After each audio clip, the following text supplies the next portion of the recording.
How real is the threat of like TikTok and these things that they talk about? It depends on what the threat is that you're concerned about, right? If you're actually trying to protect your private data, the threat is huge, right? But if you're still one of the people that believes any of your data is private, you're kind of lying to yourself. You're following the thing that's not in plain sight. Is there a way to keep your data private? I think it's too Not late. if you're going to live in the digital world. Yeah. If you're going to live in the digital world, the thing is they found too many ways to incentivize you to sacrifice your privacy rights. So that's How why concerned do we need to be with our exposure? I would say we're overly concerned. And the reason I say that is because the US federal government isn't interested in your private data.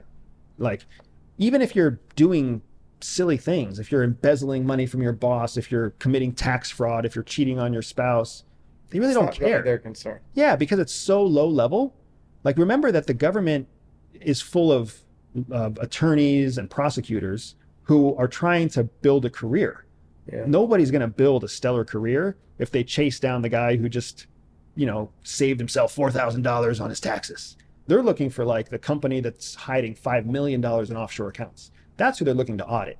So your privacy is not relevant. They don't care about it. But by hiding it from the government, it gives a field of like high grass where actual bad guys can hide also, right? And if you think about the United States specifically, like people immigrate here, people become naturalized citizens here, and once you become a citizen, you're entitled to all of the citizens' rights. So like that's how Chinese spies, Russian spies, like that's how foreign spies come here and operate here because they just follow the naturalization process. And do they go into government? They Is that try. what they try? There have been multiple cases where people have tried. People have tried to go into CIA. I mean, you had the most recent case of the two Chinese spies that were caught in the U.S. Navy. Have you guys heard Yeah. about that? That was just last week, right? So these two guys, both Chinese American citizens, one of which just recently got a green card in 2022, right? These two were embedded, they were penetrations into the U.S. Navy, both from mainland China, and then both on some journey to become American citizens. One of them had successfully become an American citizen, right? So that is exactly the MO. How Yeah. did they get made? So there was, how did they get caught? Well, do we want to share that? Yeah, I'm sure it's oh, public. it's public. Yeah, Oh, is it? they're going to jail on espionage charges, right? So somehow the DOJ. That's a really good question. I don't know how they got caught. It'll be in the It'll be somewhere in the soon report. enough. Yeah. What happened with these Chinese police stations on American soil type of deal? What is that? What is like the levity of that situation? What does that even mean? Yeah, so that is a symptom of the Chinese police state. So first of all, you can't legally have a foreign law enforcement presence in a country outside of that country, right? Mhm. Like an embassy in a foreign country is technically land that belongs to the That original country. country. But that's not like when you have a in the case of the Chinese, they had like Chinese police stations To police in themselves? New York, right, to police other Chinese people in that country. Gotcha. So what it was doing is it was a violation of international law, but it's also essentially a demonstration of the foreign country trying to create like a covert law enforcement and or intelligence presence in your country. So now there's basically an undercover police station where people can report intelligence, where they can enforce Chinese law on people living inside the United States, right? It's a conflict of interest. It's a number of things.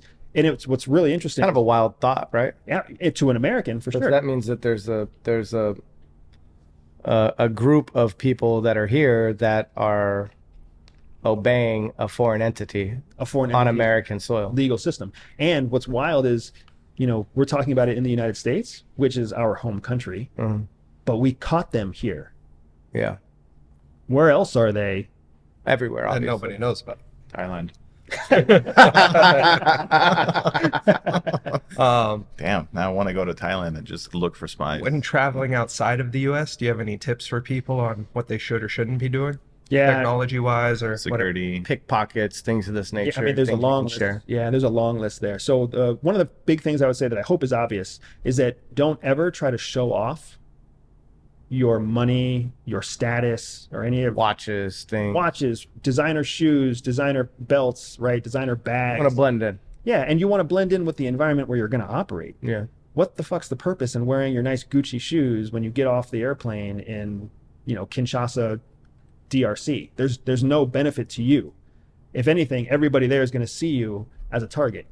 And one of the pieces of one of the pushback that I often get, especially from my executive clients, is they're like, well, people wear designer stuff everywhere. People wear fucking knockoff designer stuff everywhere. If you've ever seen a knockoff Chanel next to a real Chanel, it's crystal clear. Screams. Night and Yeah. day difference. Screams. It screams. Yeah. Yeah, so it's like the world knows that. All the criminal elements of the world know that. And the thing to remember is that the criminal elements outside of the United States are exponentially more than the criminal elements inside the United States. Because inside the US, in order to make a living, you actually usually have to have a real job. Yeah. The rest of the world, you can make a very comfortable living being a petty criminal. Yeah. So for sure, don't ever show off your stuff. Do not use your electronic mobile devices when you are in a public open area, right? At a bare minimum, find a fucking wall. So you suggest a camera over a cell phone to take pictures while you're on vacation. No, that's not necessarily what I'm saying. Okay. What I'm saying is like when you reference a map or when you're Googling a restaurant, your You back. don't Yeah. look like you're. get your back against a wall. So 180 degrees of approachability is now blocked off. Gotcha. And then reference your shit. What ends up happening is too many people walk, and they stop and they reference their shit. Then they walk, and they stop and they reference Yeah. their shit. You screw Every time you turds. stop to reference Yeah. your shit, you're just telling everybody around you. You don't know where the fuck you're you're going. going. Yeah. So that's one of the things that I very highly recommend. I also recommend that people carry, I have 3 absolute must everyday carry things. And they're all lame, and I'm sure most of the people that listen to this are going to tell me to fuck off. Laced shoes. Don't wear fucking sandals. I don't care how You might have to cool run. your sandals look. Not only you might have to run, the ground in most of the world is not Cobblestone, clean. yeah. It's got glass, it's got metal shards, it's got all sorts of shit. So when bad stuff happens and you need to Book exfil, you don't want to do that in your flip-flops, right? So laced shoes is number 1. $100 in small denominations is the second thing I recommend. Because, US dollars specifically, because the US dollar still, for now, carries exponential value beyond just its currency exchange rate. So when you hand somebody in a foreign country a $5 bill, it's worth more to them than just the exchange of the $5 bill, right? They have that interpretation of it. So you can get a whole lot done With small bills. with small bills. And then if you take those small bills, 5s and 10s and 1s, and you basically split them into 2 piles and you put one pile In one in your spot. bag, one pile in your pocket, now you're reducing the odds of losing all of your stash, in 2 different ways. So $100, laced shoes, and then a major US credit card is my third thing. A major US credit card is accepted pretty much everywhere, and it'll get you anything you need in a pinch, right? It'll get you an airplane flight to a safer place. It'll get you a hotel room, even if it only has $600 on it. It'll get you where you need to be. Exactly. Where's your hard questions, sir? Hard questions. No, putting on your CIA lens and looking at American politics right now, we're so divided, and there's a lot of disinformation, and people it's ruining relationships, ruining families, and it's become a very hot topic. Ruining families, huh? I mean, not my family, but just in general. It's dividing family. What's your Oh, yeah. with your CIA lens? Yeah. What's the root cause of it? What do you think is the cause of it, and how can we reverse that trend, and how can we, I guess, all get along?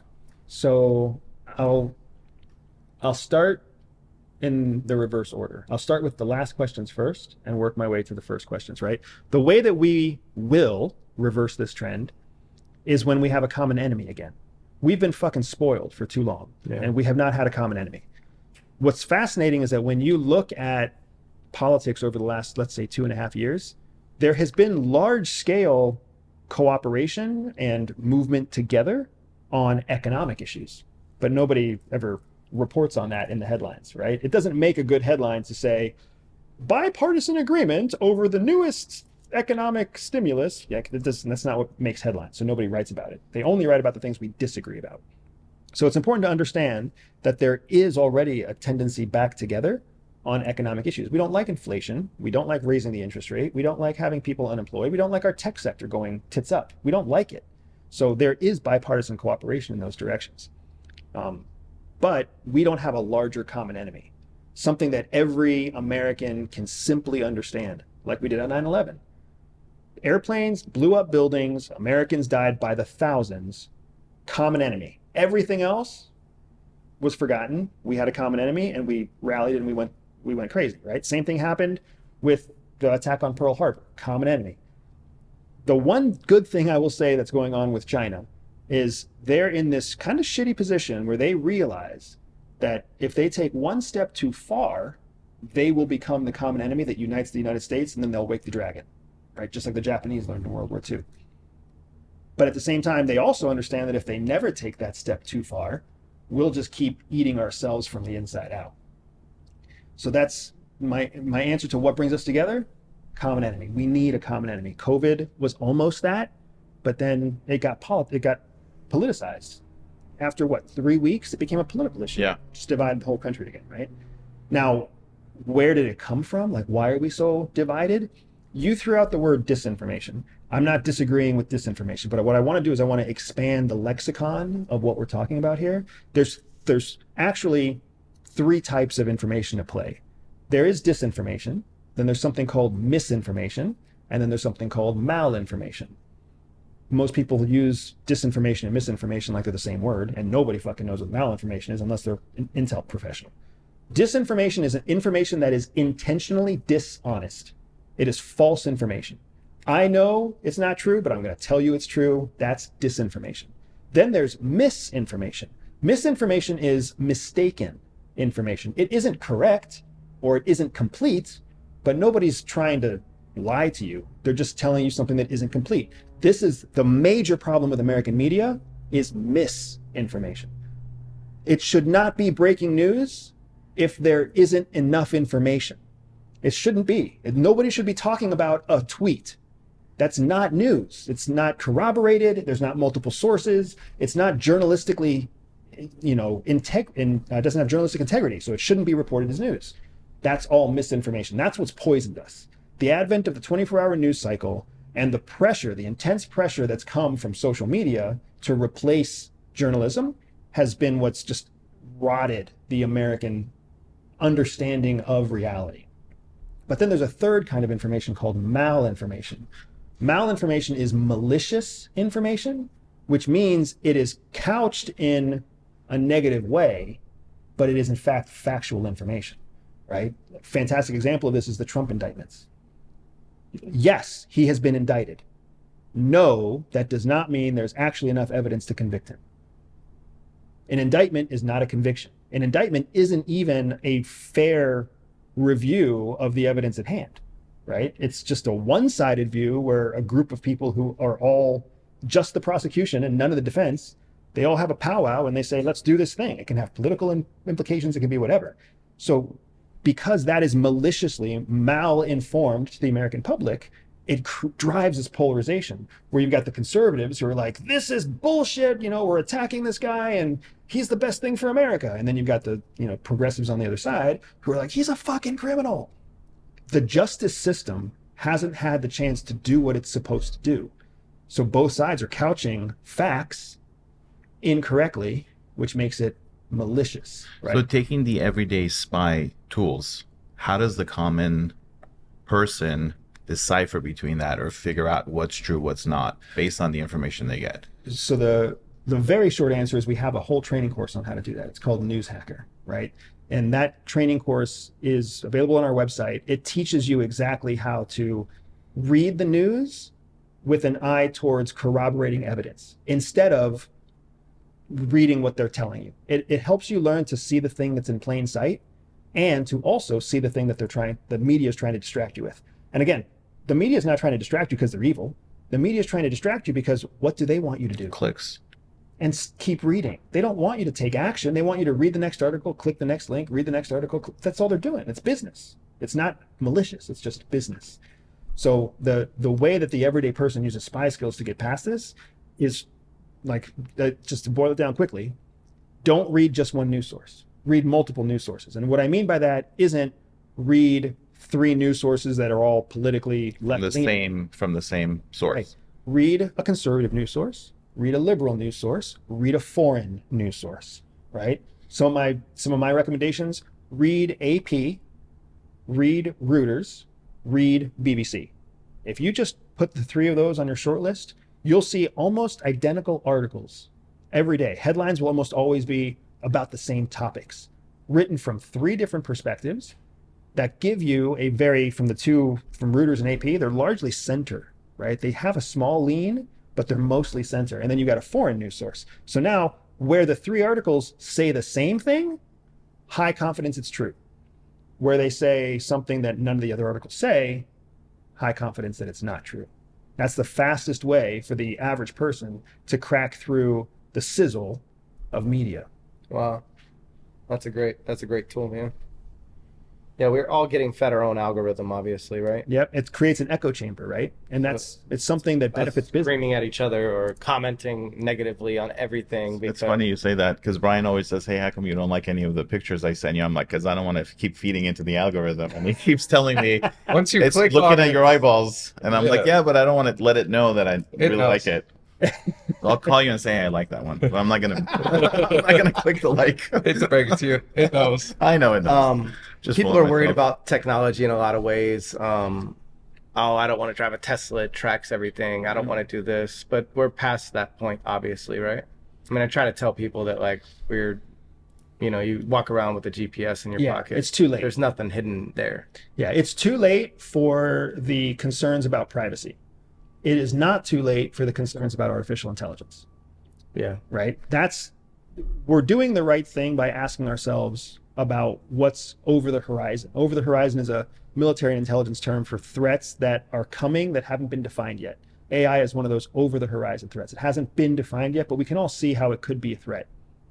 I mean, But when it comes to privacy, like, you don't want to drive a Tesla, that's fine. Don't use a cell phone. Don't have a computer, right? Don't have a pager. Go fucking live in the woods and you'll be fine, yeah. right? But That'll if you want to have any one of those things, just take them all, right? Just might as well go all in, right? It's like having herpes, for crying out loud. You're all in. Yeah. But when it comes to AI is one of those things where we still get to decide. The thing that sucks about it is that if you back out, that doesn't mean your Anybody competitors else are did. going to back out. Yeah. So now you end up running the risk of your competition getting a head start. In your view, how dangerous for the human population? It's pretty bad, huh? What's difficult to predict is how the AI will be used. Because here's the truth about AI. It could be amazing Of course. for the human population. Like the Healthcare cure for wise, everything you've yeah. been looking for could be right there. Human error is so great that once you take that statistically away from everything and you know that this thing is going to give you a most probable answer immediately, Yeah, it changes the game on diagnosis, any type of healthcare. Creating new vaccines, creating new medicines, creating new sustainable food processes. Like any question you could ask a human, you could ask a machine. But humans have to sleep. Machines don't. Yeah. Right? You can basically, like, if you put 500 humans together, you're going to have all this conflict. If you just increase the machine's capacity 500 times, no conflict. Yeah. So there's so much room for so much awesome stuff. But the truth is, most innovation is fueled first by national security needs, Yeah. which means AI will be developed and funded first, just like it is right now, on national security priorities. Because no one in the business world is going to invest in a technology that doesn't have an immediate or near-term ROI. Only the government does that. And that's the truth for multiple governments around the world. So the first thing it will be developed for is something weaponized, just like the laser. The first thing the laser was developed for. The first thing the fucking ink pen was developed for. Yeah. With all of this stuff revolving around technology, you have young kids. How much do you allow them to be exposed to? So it's less for us about not exposing them as much as it is about giving them context for what they're being exposed to, right? So my son is 10 and my daughter is 6 now. Okay. And my 10-year-old son is old enough that you can have a very mature conversation with him. My kids are also homeschooled. So we save them a lot of the distraction of being in public school, right? Like And you've done this from from the time they were little, yeah, their whole life. So they don't understand like an average kid understands that adults are authorities. My kids just see people as people. Yeah. So they'll go right up to a grown up and be like, you know, whatever. How you doing today? Hope you're having a nice day. Whereas a normal kid will avoid contact with an average adult. So I say that because when my children come to me with some question about technology, which is often because their friends are usually public school kids. So like my son's friends both have cell phones. Their cell phones both have independent carriers, and they play Minecraft and they watch YouTube and they like, and it's all unlocked, right? Like I've got my 10-year-old son has a 7-year-old friend who makes sex jokes. My son doesn't even understand sex jokes, right? So then I've got my 6-year-old daughter and my 10-year-old son running around making sex jokes they don't understand because of some 7-year-old who makes sex jokes he doesn't understand, but he hears on his favorite YouTube channels, which were recommended to him by his 19-year-old brother. You see? Yeah. Man. Like that's how technology kind of permeates. So what I try to do is teach my kids context. Like my son is, why don't I have a cell phone? Why don't I have a cell phone that's connected to the internet? Why is my cell phone dependent on the house Wi-Fi? So I can't even use it if I leave the house, right? Or why is my iPad blocked in terms of like how many minutes I get on certain apps and whatever else? And I have to give them context to be like, well, I want to make sure that you understand that using your technology to create inspiration for art, that's a good thing, and I want to enable that. But using your technology as a way to escape and forget about the other things you have to do isn't as helpful or productive to you. One day you'll be old enough to make that choice for yourself. But since you're 10, I want to help you learn the benefit of being productive based off of the inspiration you get from learning shows on YouTube and technology that facilitates creation or creativity. So that's kind of how we shape it. You've talked about in previously from age, I think 1 through 7, and then 7 to 12 and 12 to 25. I think that's what shapes. Can you get into that a little bit more and Yeah. talk about how that really shapes a person, and you just kind of. and what you did from 1 to 7 with your children. Absolutely. So basically, there's 4 stages of development, right? There's 0 to 3, there's 3 to 7, there's 7 to about 13, and then there's 13 to 25. So from 0 to 3, kids are sponges. They have no ability to control what they learned, right? They see something, it sticks. They hear something, it sticks. They feel something, it sticks. That's why for anybody who's had a little baby, they cry so much. Crying is the only tool they have to communicate. When you hear parents try to accuse like 2-year-olds of manipulating them, like the 2-year-old can't conceptualize manipulation. The only thing they can conceptualize is crying elicits a response from the milk sack or from, the hairy guy or whatever else. Like that's all they think. Not a bad definition of parents. That's all they understand. They're not being malicious. They're just like, this is how I communicate. It's all they've learned how to do. So you can't control what a child learns at that age. They learn everything. From 3 to about 7, they can start to choose what they learn, but they still have to learn everything. They can prioritize certain elements that are interesting to them, which is why you start to see elementary school kids who are like, I like math, but I don't like history. They can't help but learn the history, but they're interested in the math more than the history. So the brain develops an ability to prioritize information, but not block information. Then from 7 to 13, the brain enters a phase where it can selectively block information, right? It doesn't have a bias yet, but it has the ability to just take in new information and immediately dump it. So that's why you feel like your 12-year-old doesn't listen to you. They actually just don't prioritize your information and they dump it.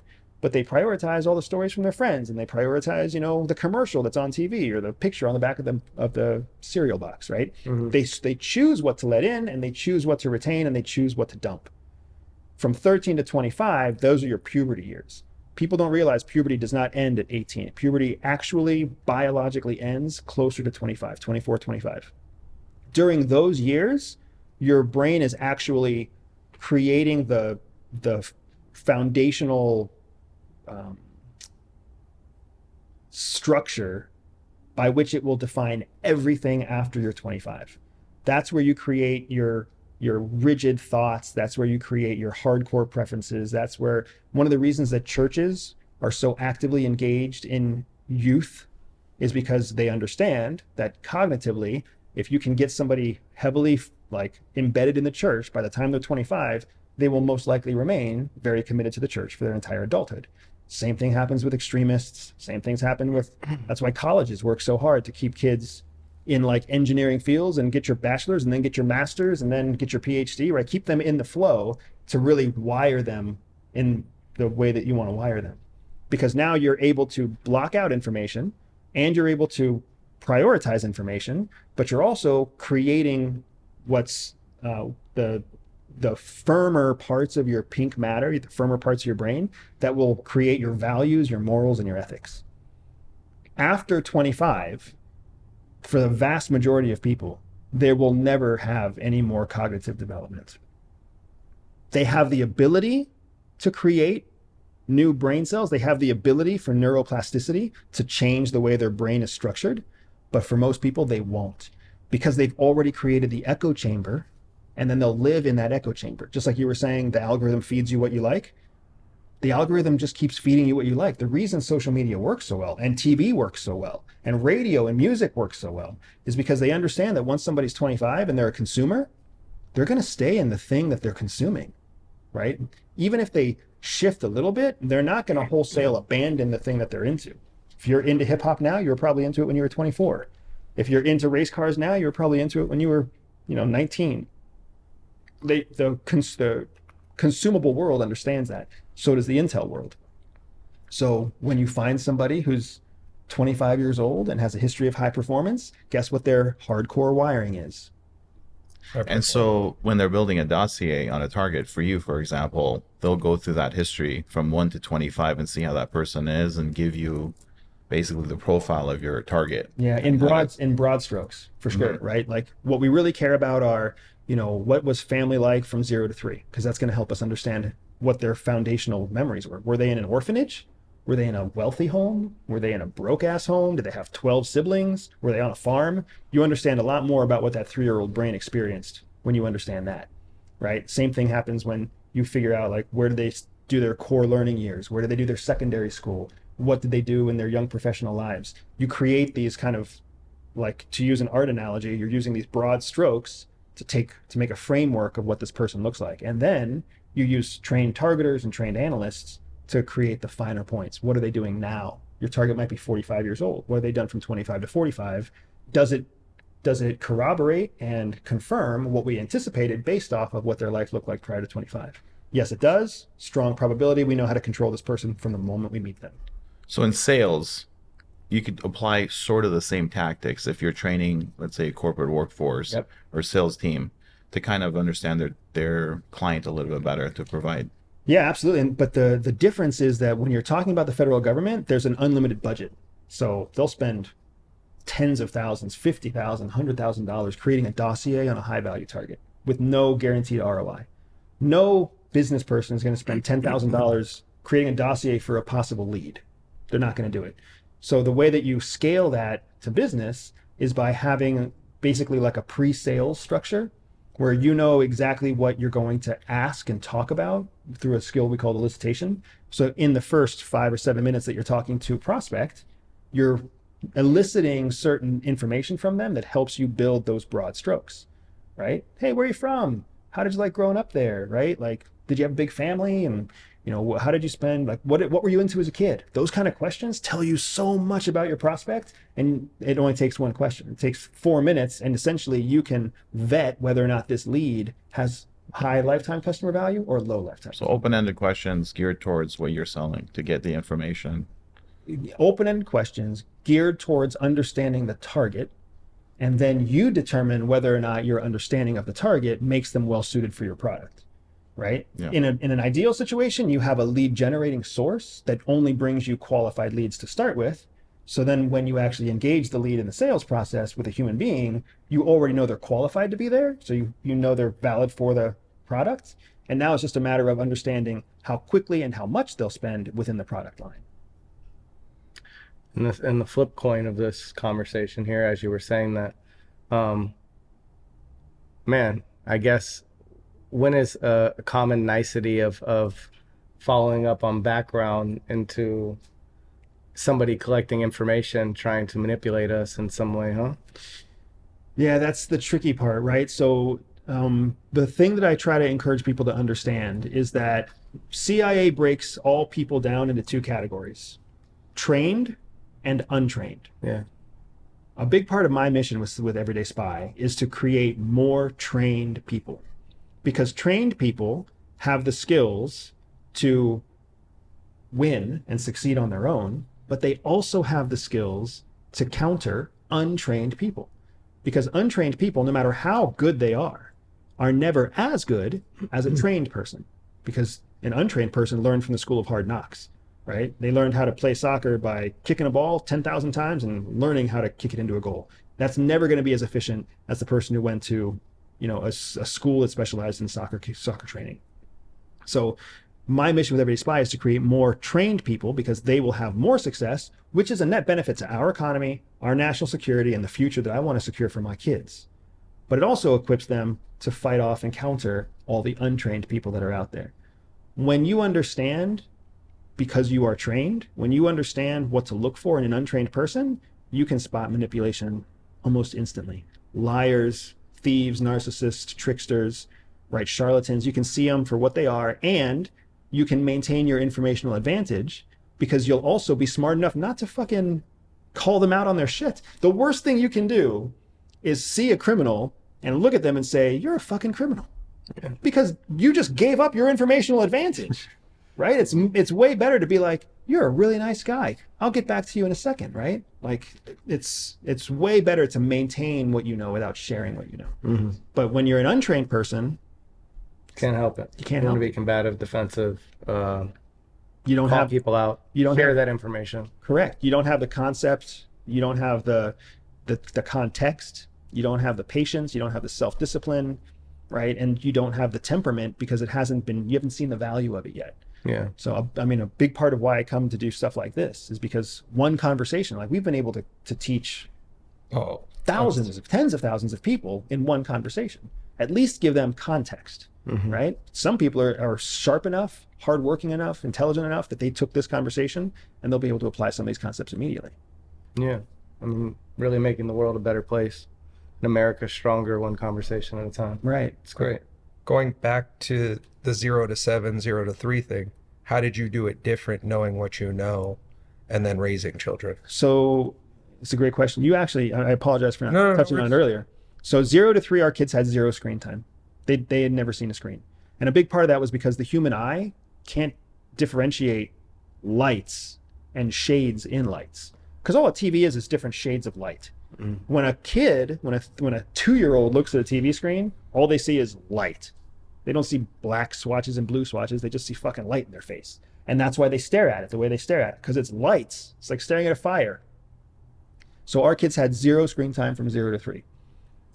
From 3 to 7, the big focus was on social skills, politeness, niceties, social norms. We took them all over the world. They lived in Abu Dhabi during that age. We lived in an RV and traveled to all sorts of different parts of the United States at that age, because I wanted them to see, like, these are Southerners, these are Northerners, these are Arabs, these are Chinese, these are, Russians. There's nothing wrong with any of them, but they all have different social norms. They have different cultural behaviors. They have different beliefs. They have different whatever. And the kids learned to become blind to color, race, accent, whatever else, right? Because during those core years, they were exposed to everything. So they don't judge anybody based on their skill, based on the color of their skin, their age, their accent, whatever else. So they're good. My son is the only one of my kids who has come into that space between 7 and 13. So what I try to encourage him to do during this phase is understand that he has the ability to not retain information. Like, this is especially with screen time now. One of the reasons that keeps coming up is because he can select what he watches. The algorithm will select what it promotes. So I can teach him, and he has the vocabulary and the intellect to understand, like, there's a whole world out there beyond whatever you're searching, beyond whatever video comes up that's recommended to you next. So we have to build in time to search the things that you don't even know to search for. So we do a lot of library trips. We do a lot of current event stuff. We do a lot of like history stuff. We do a lot of what's called student-led learning. So what that means is like my son will become interested in something. Kids do it. You've all seen it happen, right? They become fascinated with dinosaurs. They become fascinated with, my son got into guns. I like it. I loved it when my son got into guns. Not because, not because I'm worried about Second Amendment rights, but because guns include material sciences, projectiles, history, manufacturing, like physics. All of those things exist in guns. And then we can splinter out into all of those topics and research things that he would have never researched. If he would have just looked up guns in YouTube, it would have fed him guys with guns. But instead, we're able to look up how do projectiles work, which takes him down a road of understanding how cannons work and different types of cannonballs, and then how cannons progressed into artillery, and then how artillery is used on a battlefield, and then how artillery supplements naval resources and air resources, and how strategic planning happens, and what a general is versus what a soldier is, and like the list goes on and on. It forces him outside of his one niche of interest. And it's really hard for me because his friends, his public school friends, are in that fucking one niche of interest. It's all Minecraft all the time. Yeah. It's all Halo all the time. Yeah. Right? Do the parents of these kids not talk to you or like get any advice, or do you give them any advice?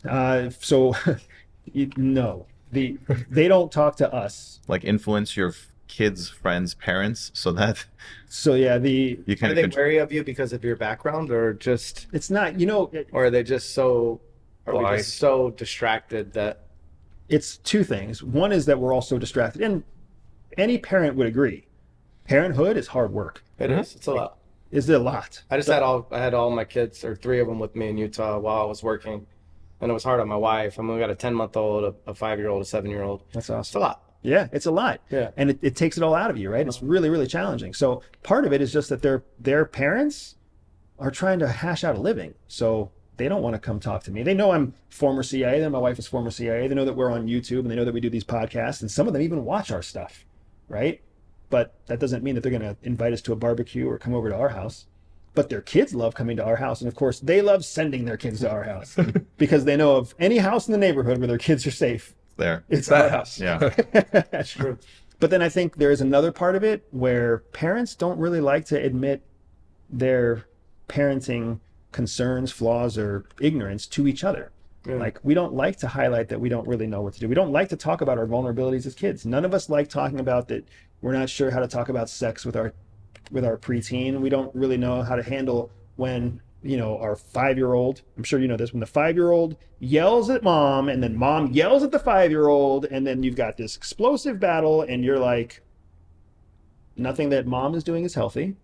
Nothing that the 5-year-old is doing is healthy, but the 5-year-old's a fucking 5-year-old. Mom's a 35-year-old.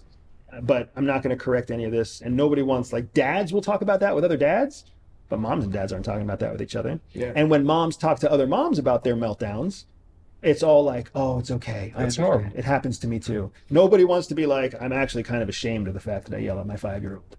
Yeah. Right? Every time I have those parent meltdowns where parenthood overwhelms me, it's so clear to me when it happens, and I have the same kind of process.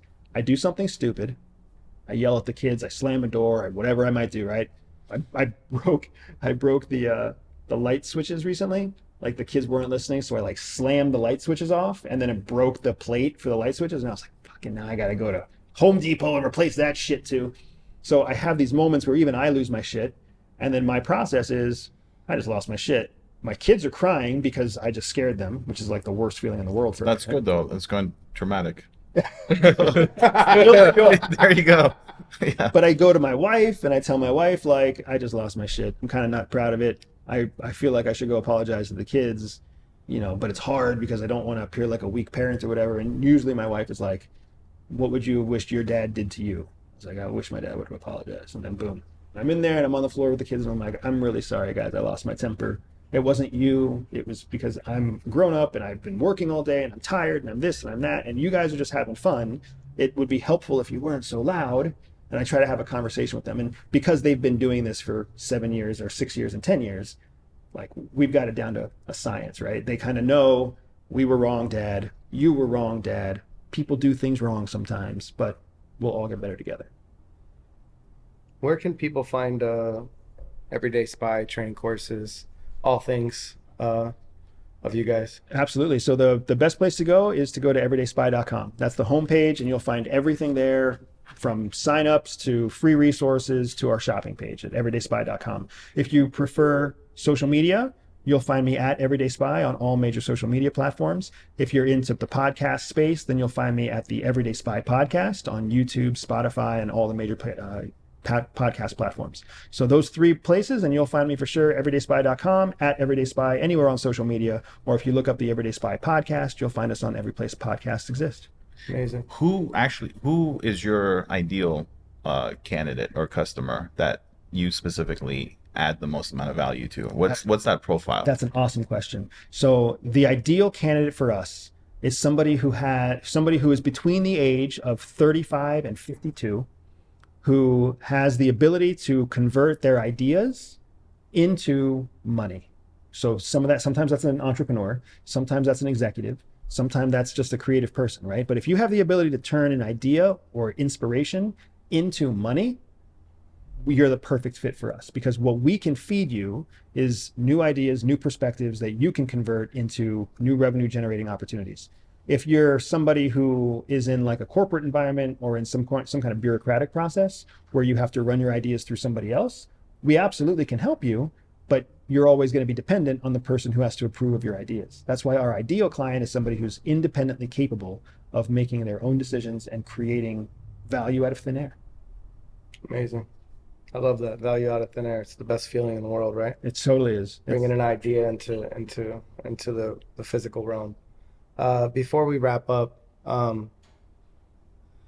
anything that you want to share with the viewers, listeners, anything at all that, like, you would like to end with or give to them? Yeah. So I love this question. Your questions are like freaking killer, you guys. I hope you know that. But the main thing I want people to understand is that human beings, we are not that different from each other.